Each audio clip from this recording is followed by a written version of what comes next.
popped at the Quad Studios and blamed Biggie and Diddy for setting him up and said that he knew they set him up because by now everyone on the planet already know a rough summary about the Tupac and Biggie beef. Tupac and Biggie started beefing after Pac stopped being friends with Biggie because Pac got popped at the Quad Studios and blamed Biggie and Diddy for setting him up and said that he knew they set him up because when he asked for who did it, they wouldn't give him names, even though they ran the city of New York. About 4 issues before they got their story together. 4 issues later, half of New York is commenting on me getting shot. And before, they was all like, we didn't see nothing. In the first issue, read it, 5 viewers. Nobody seen shit. The 4th issue, when they came back with a reply, everybody knew what I did. They knew what I said. I was acting. Who gets shot 5 times in acts? Oh, I didn't get shot 5 times in A Vision. I only got shot once because they found the bullet. The police found it, but now they the cops. Now they doing detective work. They found the bullet. Oh, you found the bullet, huh? So what is this other shit in me then? What was the doctors talking about? What? Can you explain these other holes in me? How'd I get gunpowder all over me? That insulted my intelligence. So yes, I did say Thug Life was there. Yes, I bowed out, all of that. But when they said that, they breathed new life in me. Yeah. And Thug Life not only became a rap group, but it became a way of life for life for me. Because they disrespected me, my name, my family, what I had been through. They said that I couldn't be in pain. I could not feel. I could not be hurt. Is there still a beef going on with you and Biggie? It was never a beef. It's only a difference in opinion. Tupac wanted revenge on Biggie, and he was thirsty for revenge because he felt like Biggie invalidated his experience of getting popped at Quad Studios, and he felt like Biggie knew more than what he was saying. And Biggie coming on the radio and saying this pissed off Pac even more. I went like this, you know what I'm saying? Out of the stairs, like Quad. We in the back chilling. Next thing you know, we hear, yo, Tupac got shot. Motherfucker said that I set him up. Now that's because I don't know whether he was probably high or just scared. I don't know what was going on in his head. And I want to apologize. That's probably what really went there. And he shot himself. That he ain't really get shot in his head. He got pistol whipped. You know what I'm saying? I'm hearing all this, and I'm like, damn. I think was just getting a little bit too happy with the situation. Trying to make movies. Everything was a movie to him. Now let me ask you something. Mind you, Biggie, some of y'all may not be old enough to remember, but this recording that you hear of Biggie talking, this is before Tupac got out of jail. This is before Tupac responded and said anything. This is before Tupac did that jail interview. You understand? And does it seem like Biggie talking respectfully about him? It don't seem like Biggie talking respectfully about him at all. And then the guy Stretch, who was supposed to have been Tupac's friend, while all of this was going on and everybody was picking sides, he was riding with Biggie. Not to say he shouldn't have been cool with Biggie, but from my understanding, they knew each other through Tupac. Stretch was a Thug Life producer. Stretch was somebody Tupac knew. From my understanding, Stretch was somebody that Tupac knew from 89, 90. Shock G was already in cahoots with Stretch or knew him. So for him to be hanging with Biggie in a time when we don't know what just happened and you just got shot with me, that was kind of weird. And for Biggie to be speaking like that was kind of disrespectful. And for Tupac in the situation to be the big homie, because make no mistake about it, Pac was taking Biggie around letting him rock shows. Pac was doing the same thing for Stretch. Ed Lover got a nice little interview where he talks about these things because Stretch rap group was signed to Ed Lover. Ed Lover was also a mentor to Tupac, so he watched all these guys. It's a pretty sad story, and like what always get overlooked in this whole sad story is how much bullshit Puff was doing, or how much underhanded slick shit Biggie was doing and saying. That always get missed in this story. You know what I'm saying? It's kind of like Puff being ousted for what he did in that hotel room, but everybody forget Biggie whooped some ass in hotels before too. They even put it in this movie. But I digress. Biggie going on the radio and claiming that Pac popped himself enraged Tupac. And according to Tupac's ex-girlfriend or girlfriend at that time, Mm-hmm. she stated that Pac wanted revenge, but he didn't want to hurt Biggie. That Pac wanted revenge in other ways. Pac was in prison. He spoke to you about how he was going to get back at Biggie. I like Baby. So on multiple visits, we, he would be frustrated. He was angry. He was hurt, and he was out for blood. And he was trying to figure out how he could. I'm echoing. He was trying to figure out how he could exact his revenge on Big, because I guess that was the person he felt ultimately betrayed him, you know, more than the other people. That, a snake is a snake. You expect a snake to be a snake, but, you hanging out with gangsters, you expect them to do some shit. But in his mind, he felt like, Big had set him up or been disloyal, didn't look out for him as much as he felt he should have. Mm-hmm. So he started to plot that, musically, he was going to crush them. Mm-hmm. Success. And then he was going to fuck one of his bitches. And that leads us to one of the biggest mysteries in Tupac's legacy. And that mystery is, did Tupac really have sex with Faith Evans, Biggie's wife? I think now, so. According to Tupac, he did. And he would brag about it in his diss track to Biggie. In the intro to Hit 'Em Up, Tupac would state, "That's why I F your bid, you fat MF. West Side Bad Boy Killers." Biggie believed this enough to where he would kick out Faith Evans. But Faith Evans, to this day, have stated and kept true to her story that she never dealt with Tupac, and that Tupac actually tried to coerce her into giving him fellatio, but she declined. But like I said in my memoir, I went to the studio. I realized there were a bunch of death row people there, so kind of in my mind, it all started kind of figuring it out. I started figuring it out like right there, like, okay. I don't know about you, but I've been lied to by a bitch before, and this bitch is lying. Now, how you know that it's bad to be around Death Row, but you don't know it's bad to be around Tupac? Tell me that. I'll wait. Because your husband and Tupac clearly had an issue. But the issue being between Suge and Puffy, that wasn't known like that. Everybody didn't know. You get where I'm going? Like, you might have known they had an issue. But if you known that Puff had an issue with Suge, then you had to have known. You had to have known. You had to have known that Big and Pac had an issue. Or was it that you seen Misa out there while you was out there, and it's like we just gonna keep that quiet? Like, but this lying gotta stop, Faith. Come on now. You sat on Drink Chaps, told how many X's you done did and O's you done crossed, you know what I'm saying? And I get it though. I guess in that situation most bitches would lie. That's a fact though. So I played it off and played it cool, even though I didn't think, that was a good look just because of the fact of the Suge and Puff situation. After you recorded, you were owed $25,000 for the session.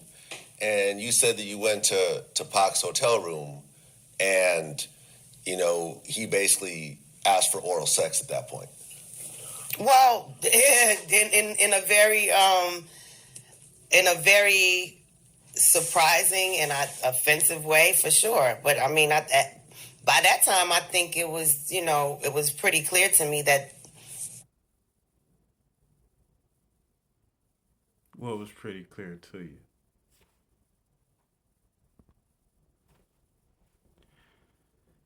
And that's where the shit get funny at, man. It was beyond clear to you that what was going on is what went on. These things kind of bother me. Everybody playing dumb. And it's not understand why Tupac was mad. You got all of these people pulling things publicly, and it's like we all supposed to act like we don't see it. That it, that was all kind of. It seemed to me that was kind of like a plan. You know what I mean? Faith will say she declined and she walked right out of Tupac's hotel room, and they did nothing. Now I'll be real, bro. Like, Now Reggie Wright from Bond First, who was the security for Death Row. One of the things that he always talking about is the monthly stipends that the artists on Death Row got. And if I'm not mistaken, he said Tupac and Snoop was getting like somewhere between $40,000 and $50,000 a month on top of everything else. And you saw in the Tupac movie, he had one of the guys walking around with him with the cash, and then Suge right there. And then artists don't pay for features. The record label does. So with that being said, she didn't say she went to Suge Knight's room. She said she went to Tupac's room. Tupac wouldn't have paid for a feature. And he would have paid for it like out of his budget, but he wouldn't have paid for it out of pocket, out of hand. And if he did, that would have been cash on the spot. Why would you be going to his hotel room? I can see if you went to Suge hotel room because that's the person that signed the checks. But why would you be going to a man's hotel room, baby? I got daughters, and it's pretty clear. I tell them, if you ain't trying to have sex, you need not be in a man's hotel room, bedroom, anywhere past a living room, but no, really anywhere past a dining room or a kitchen with this guy. But that's just me. a lot of people would hear that story and be skeptical, including myself, bro. Right. Because you mean to tell me, bro, like at the height of the East Coast West Coast beef of the Death Row and Bad Boy beef, Right. you went to go hang with some Death Row dudes to do a song, Right. to get paid, and then you went to Tupac's hotel room, man. Come on. Yeah, right. Come on, Flacco. Now, a lot of people who were close to the situation would come out and debunk Faith and say, "Yo, I know for a fact that Tupac smashed because Tupac called me up like after he smashed Faith, right? And that would be Tupac's ex-girlfriend in whom he plotted with to smash Faith." So I was like, Kim seems more loyal to him. I don't know if she would let you do that. So, I was like, probably Faith would be the weaker link out of the two. So ain't nothing like a woman scorned. And, he was like, word. But, he was no more excited to fuck neither one of them than the other. So, but when he came out, I guess as fate would have it, he ended up bumping into her at that party. Mm-hmm. And, Nah. I got a phone call. Nah. Because, see, they've been investigating these stories. He didn't just end up bumping into her. Tretch introduced them. They both knew Tretch. Everybody know Tretch was like Tupac's best friend. Tretch was like a big homie to her. She also knew Redman. They had a couple of people that they both knew, but Tretch introduced them to each other. And it went from there. So there's no way she was unaware of what the fuck was going on. And as a matter of fact,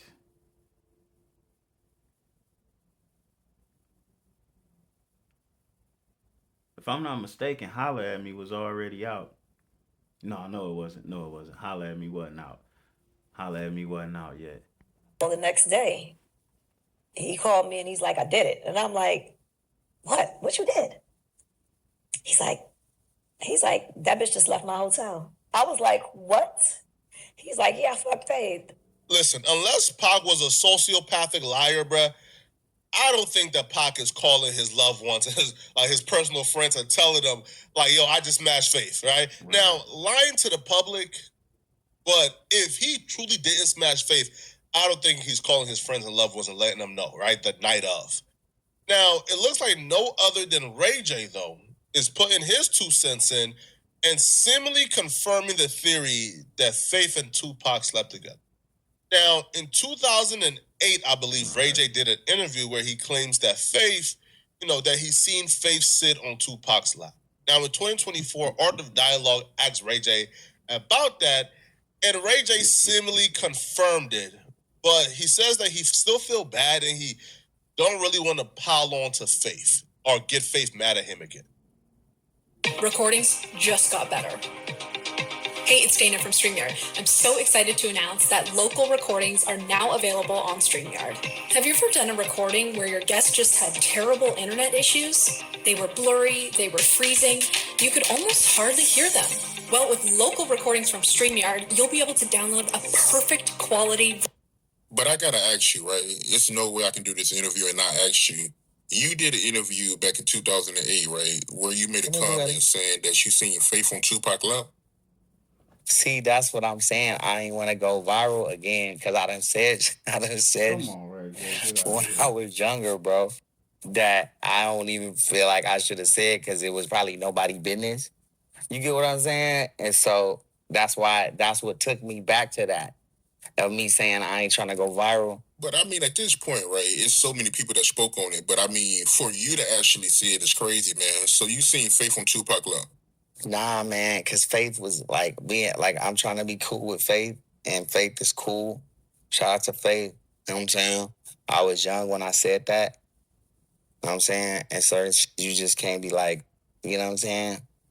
I can't go back to that because it wasn't okay to say. Ray J seemingly confirmed unreluctantly that Faith was sitting on Tupac's lap without any pressure, and she was loving that seat on Tupac's lap.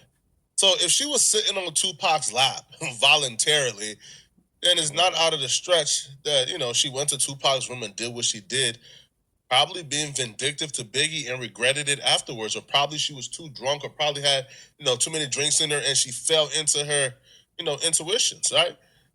So I feel like, me personally, right, all these people are in line. I feel like the Ray J confirmation, the other confirmations, I feel like this proves that Faith did indeed probably sleep with Pac, and that Pac was not lying. But y'all let me know in the comment section, what do you guys think, right? And speaking of lying, I think she lied too. To be honest with you, it seemed like everybody involved in that situation was doing a lot of lying and a whole lot of covering up. And then like now, people referencing interviews from Tupac and back in 95, 96, 94. The nigga wasn't lying. He was just, I get it, he was angry. He seemed so, everything he said, he seemed so passionate, you kind of just didn't know, because it's like, damn, it's a lot of energy. But now we see why. Everybody was doing some of the most horrible, deplorable shit and hiding their hand. We out. Lying ass bitches, man. Lying ass bitches. But for the record, Big thinking that she wasn't fucking nobody else is crazy. She talked about licking his ass. That was a 400-pound man, and she licked his ass. That make her a freaky bitch. And she ain't gonna stop with you, bro. She ain't gonna stop with you. That's just my synopsis. Lick a fat nigga's ass, you gonna do some other shit too. And like she said on Drink Champ, she threesomes, foursomes, and now you run into a nigga willing to grab you by the neck, pull your hair, stick a thumb in your ass, and make you feel like a woman while you out here spread niggas' cheeks. I mean, that might be exciting. Might be exciting, You go home, spread your husband cheeks, go to Tupac, get your cheeks spread how it's supposed to be. We out.